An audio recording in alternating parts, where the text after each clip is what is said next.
Have a blessed day, students. My name is Quincy Joy Elizabeth Aguilar, and I am here to present the learning outcomes, concept exploration, 21st century skills, and framework for 21st century. To start this, here are the 8 learning outcomes. So, the first one is identify the categories of 21st century skills, apply the 21st century skills in preparing, planning, and delivering lesson, cite ways on how to enhance the 21st century skills of learner, explain how 21st century skills be integrated in the teaching learning process, cite implications of 21st century skills to educators and to pre-service teacher preparation, draw relevant life lessons and significant values from the personal experience in attaining 21st century skills, analyze research abstract on 21st century skills and its implication on the teaching learning process, and craft a curriculum plan matrix imbued with 21st century learning outcomes. So today, we will be going to discuss the 21st century skills, but before we proceed, let us first define what is 21st century skills and how these skills could help us. Why these skills is important to study, to know, and most especially to acquire. So, class 21st century skills refer to a broad set of knowledge, skills, work, habits, and character traits that are deemed necessary in coping with today's world and future careers and workplaces. So thus, it can be applied in all academic subject areas and educational settings throughout a student life. So, okay, so let us proceed. Here are the 21st century skills, So, if you wanted to establish a good character, if you wanted to be successful in your future career, and if you wanted to excel in all academic subject areas, therefore, it is important to consider these following skills and apply it to yourself. So, the first one is critical thinking, problem solving, reasoning, and analysis, interpretation, synthesizing information. So, this all falls out to the process of actively analyzing, assessing, synthesizing, evaluating, and reflecting on the information that you gathered from observation, experience, or communication to solve problems or make decisions. So, I don't, is it, do you think I have to elaborate it pa? I think it is clear na why this skills is important to acquire. So, this is simple and self-explanatory. These skills, again, not only help us in our subject areas, but it could help us in our entire life, most especially to our future success. So, this will help us to make a good and best decisions in life. So, next, research skills and practices, interrogative questioning. So, research skills and practices is the ability to search for, to locate, to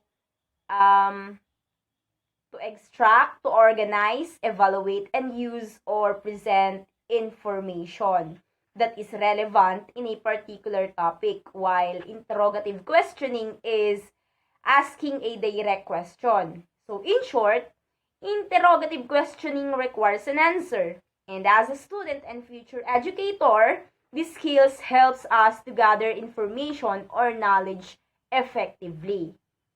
So, the third one is creativity, artistry, curiosity, imagination, innovation, personal expression.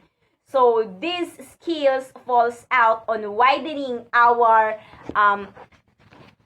ideas so we can put it into a useful action, no? So, As a student, these skills is crucial in a way that we can expand our knowledge, our ideas, and our horizon through these skills. Okay? So the fourth one is perseverance, self-direction, planning, self-discipline, adaptability, and initiative. So these skills helps us to have a concrete and clear direction that will lead us in achieving our goals. So this is why the skills is important. So if we are disciplined and perseverance and we know how to adapt into different situations in life, therefore we can achieve success.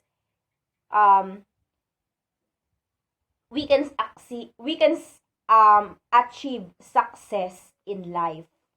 Is that clear and understood? So let us proceed to the next skills, which is oral and written communication, public speaking, and presenting, and listening. So these skills is crucial in giving or presenting our ideas or thoughts, as well as in gaining or receiving ideas or information from the others. These skills helps us to learn and teach effectively. So of course, as a future educator, it is very important to have that skills, because how could you be an effective teacher if you do not have oral and written communication skills, as well as public speaking skills, or if you are not good in communicating, right? So if you wanted to be an effective educator someday, it is very important that in this early stage in life, we can acquire these skills. Okay? So let us proceed to the next, which is leadership, teamwork, collaboration, cooperation, facility in using virtual workspaces. Okay, so these skills build a strong and harmonious relationship with others. Okay, so one good example is online collaboration, just like what we are doing right now. So we are collaborating through Google Meet, so we can so that the liquidity of information can flow effectively. Is that understood? The next one is information and communication technology, or ICT literacy, and media and internet literacy. So, why the skills is very important to acquire. So, acquiring the skills is important as we live today in a modern and digital world. We should be media and information literate, because nowadays we are using online collaborative tools in receiving and giving information, and this plays a vital role in the teaching learning process, or the process of giving and receiving information, most especially in this pandemic period. Is that clear and understood? So let us proceed to the next. Data interpretation and analysis and computer programming. So, this skills is important to acquire because it will help us to live in a humane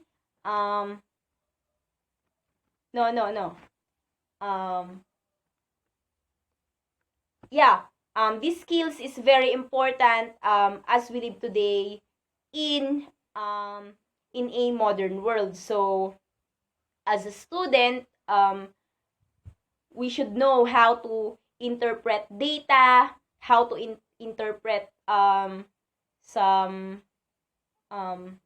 knowledge that are coming from our instructor. Okay, so we should also know how to program computer and to how to use it effectively. Okay, so let us proceed to the next, which is civic, ethical, and social justice literacy. So these skills is important to acquire because it will help us to live in a humane and just society. wherein we are all aware of our rules, right, and responsibility. Let us proceed to the next skills, which are civic, ethical, and social justice literacy. Okay, I thought we're done na with that. Yeah, so the next one pala is economic and financial literacy and entrepreneurialism. So, why this skills is important? So, economic and financial literate individual make sound financial decision, mobilize savings, and contribute ideas on improving economic and fiscal policies and programs. So, these skills allows an individual to make informed and effective decisions with all their financial resources. It encompasses everything that deals with money management. So, that's very important to acquire. The next one is global awareness, multicultural literacy, and humanitarianism. Or humanitarianism, right? Okay. So, these skills falls out in building a value system that is flexible and open to other people's culture. And as a student and future educator, just like what I'm always saying, we need the skills to actively supports and promotes diversity, most especially in promoting students' diversity and inclusive education. So the next one is scientific literacy and reasoning and scientific method. So these skills helps us in familiarizing the natural world, understanding key concepts and principles of science. Of course, we need to study this because we would be able to use scientific knowledge for personal and social purposes. The next one is environmental and conservation literacy and ecosystem understanding.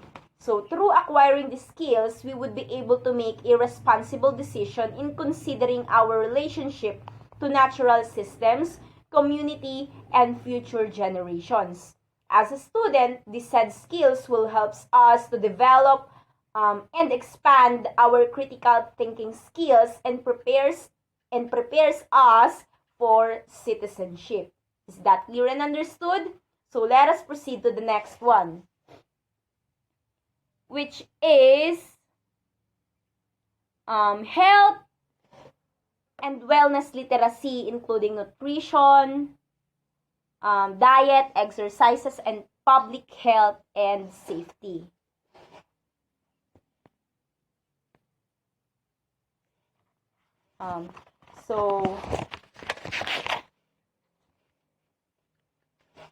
So we can define health and wellness literacy as the capacity to obtain, process, and understand basic health information and services needed to make appropriate health decisions. So, health is wealth, ika nga. And aside from feeding up our mind with knowledge and wisdom, of course, we should also know how to take good care of our health, most especially in this pandemic period. So, we are done with the 21st century skills. And class, if you haven't noticed yet, these skills are aligned in revised Bloom's taxonomy. So, kung matatandaan nyo, no? So, most especially in higher order thinking skills. So, doon sa creating, evaluating, analyzing, yon, doon sa mga yon. So, anyway, na-relate lang naman natin siya. And so, is there any question? So, I'll bet there's no question. So, now let us proceed to the framework for 21st century. So, okay. So, it is said here that the 21st century skills concept is grounded on the belief that the student must be educated in a more relevant, useful, in-demand, and universally applicable manner. So, meaning to say, students need to be taught different skills and reflect on the specific demands that will be placed upon them in a complex, competitive, knowledge-based, information age, and technology-driven society. Okay, so, eto na nga. So, Tony Wigner of 2010, in his book entitled The Global Achievement Gap, advocated the 7 survival skills. So, puro tayo skills ngayon. So, before, we tackled about the 21st century skills. And now, it is still a skills, but that was according to Tony Wigner or Weiner. And this is the so-called 7 survival skills. So, are you ready? So, the first one is critical thinking and problem-solving skills. So, it is the ability to use knowledge, facts, and data to effectively solve problems. And remember, we doesn't need to have an immediate answer. So, these skills means you have to be able to think on your feet, meaning to say, think independently on your own, assess problem, and find solution. The next one is collaboration across networks and leading by influence. So, these skills are important to acquire for the students to be able to learn and work fluidly and understand how collaboration can be most effective and where their skills can most influence the learning task. So, from here, we can build a network with a strong relationship wherein trust and respect is the strong foundation. So, class, in building a harmonious and strong bond or relationship with others, it is very important to have the trust, okay, and respect to each other. So, let us proceed to the third one, which is agility and adaptability. So, class, it is the ability to show flexibility, openness, and willingness to respond according to the situation. So, how these skills is important to acquire? What do you think, huh? Because it helps us to change our action, course, or approach to doing things in order to suit to a new situation. So, the best example here is in this pandemic period. So, we are all doing adjustment naman, right? To suit into a new situations. So, that was very important to have the skills. So, the next one is initiative and entrepreneurialism. So, initiative and entrepreneurialism refers to an individual's ability to turn ideas into action. Doon pa lang, we can know na why these skills is important, right? Aanhin natin ang plain ideas if we were not able to put it into an action. So, here, it involves creativity, innovation, and risk-taking, as well as the ability to plan and manage projects in order to achieve our objectives. So, it is important to have an initiative and entrepreneurialism to achieve our objectives in every goals. Okay? So, now let us proceed to the next one, which is effective oral and written communication. Okay? So, effective oral and written communication is being able to communicate one's thoughts clearly and concisely, and also being able to create focus, energy, and passion. Okay? So, as an individual who has these skills are active listener. Ano pa? Aside from active listener, they're good and persuading others. They are emotionally intelligent, right? And good in negotiation and diplomatic. So as a future educator, these skills prepare us to communicate effectively as we share knowledge to our future students. So let us proceed to the sixth survival skills, which is accessing and analyzing information. So it is the ability to know when there is a need for information and how to identify, locate, evaluate effectively, and how to use that information for solving problems. Okay? So the last skills is the so-called curiosity and imagination. So it is a strong desire to learn or to know something. So imagination is the process of forming ideas of concept and producing creations, project, and campaigns. So why the skills are important? Huh? So because it makes our mind active instead of passive. And it is said that curious people have an active mind and imagination. And it leave no time for us to become bored. So if you are imaginative,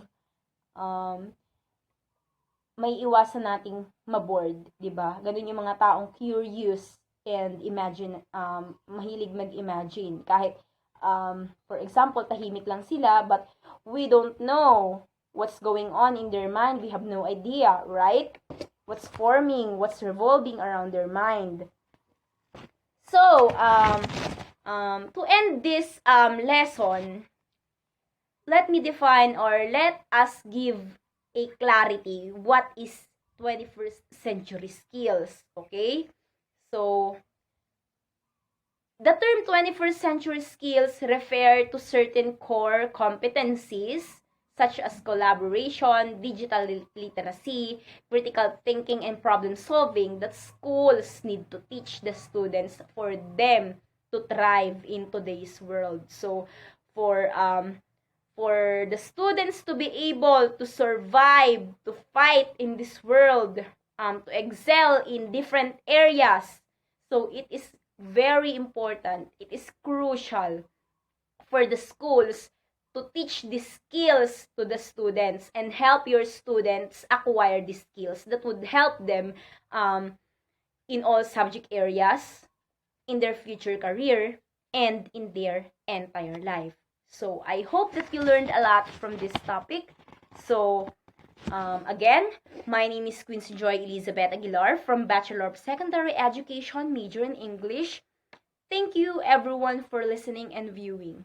God bless everyone and keep safe.